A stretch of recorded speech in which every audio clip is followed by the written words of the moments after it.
Tony. Tony is wearing a mask. Since this is our first session, I need some background information about you.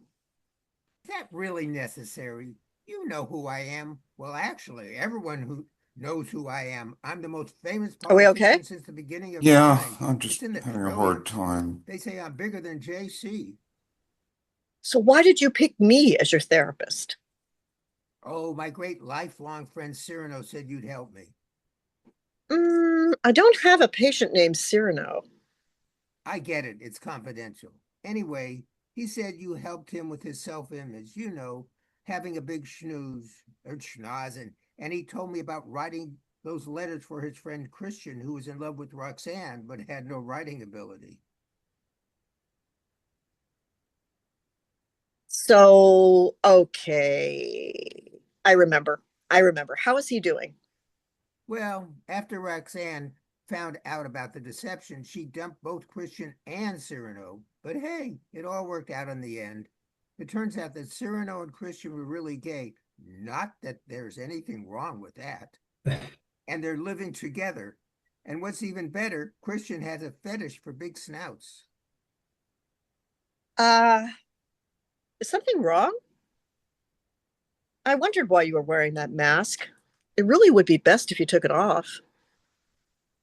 Well, that's why I'm here. Let me take off the mask. See what's wrong. The nose is growing. It's out of control. I'm afraid it's taking over my whole face. It doesn't look so bad.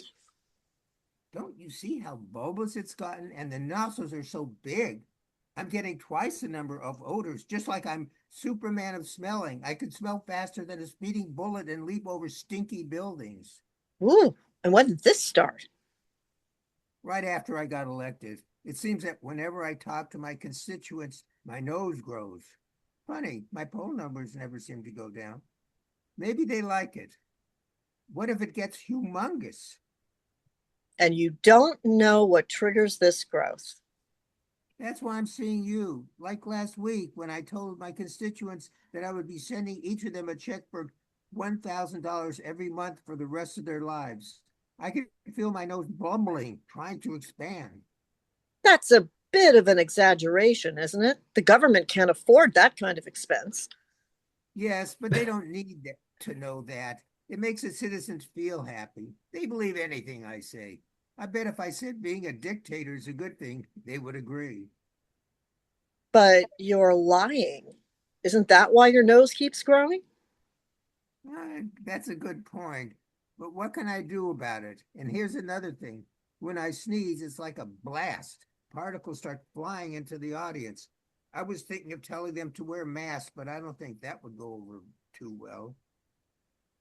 Well, why don't you try telling the truth? Oh, please. I tried that. I went to a 12-step program for lying sons of bitches. But it was worse. When I tried to not fib, my nose started shrinking so much that I ended up with a teeny tiny nose. And I'm worried that constituents see a little nose, they'll think other parts of me are tiny too. That just wouldn't work. Hmm. Well, I can help you. It would mean talking to your nose privately. Are you okay with that? Is this something like couples therapy? I'm sort of married to this nose. Couldn't we do this together? I want to get the nose's point of view before we have a joint session.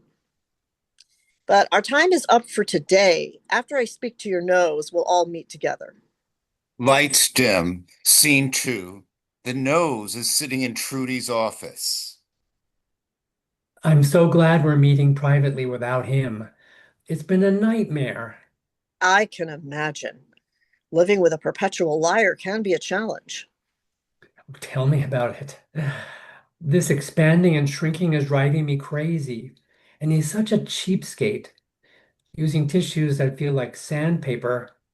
And I bet he hasn't told you about the nosebleeds. What a mess. Well, can you convince him to take some medication? Have you thought about a truth serum? He's gone too far. Plus, for those few times when he tells the truth, I start withering and shrinking. And he has a new habit, picking at me. I Ooh. find him searching for boogers all the time, Oh. even at speaking engagements. It's like if he doesn't scoop out a booger, he can't speak. Oh, I'm afraid to ask where he puts them. You don't want to know.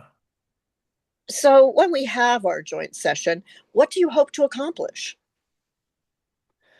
Some sort of compromise. I think if he practiced telling the truth and stopped being such a drama queen, my size might return to normal. I mean, I can live with some growth or dwindling. That's what marriage is all about. I'm surprised you stayed married to him for all this time. Oh, we tried separation, but that was a failed experiment. I just couldn't really exist, without a mouth and a face. It was too difficult. And to tell you the truth, I missed the way he used the nasal spray. I couldn't do it myself. He had the magic touch. Is there anything else I should know before I have him come to the session? Might as well get everything out on the table. It's the tweezing of Oh, the hair on me. It's so painful, and I'm so sore afterwards. would electrolysis be an alternative? He wouldn't pay for it. Ah, okay. Should I let him in so we can put our noses together? Oh, please. If I hear another one of those idioms, I'll scream. He's been using them on the campaign trail, thinking that it might distract from his big honker. His favorite is right under your nose, with the runner-up being keep your nose clean. Okay. Tony, Oh.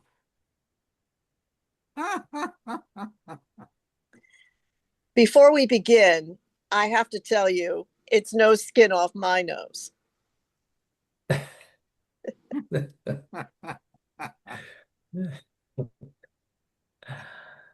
Alrighty. Okay, well, that was good.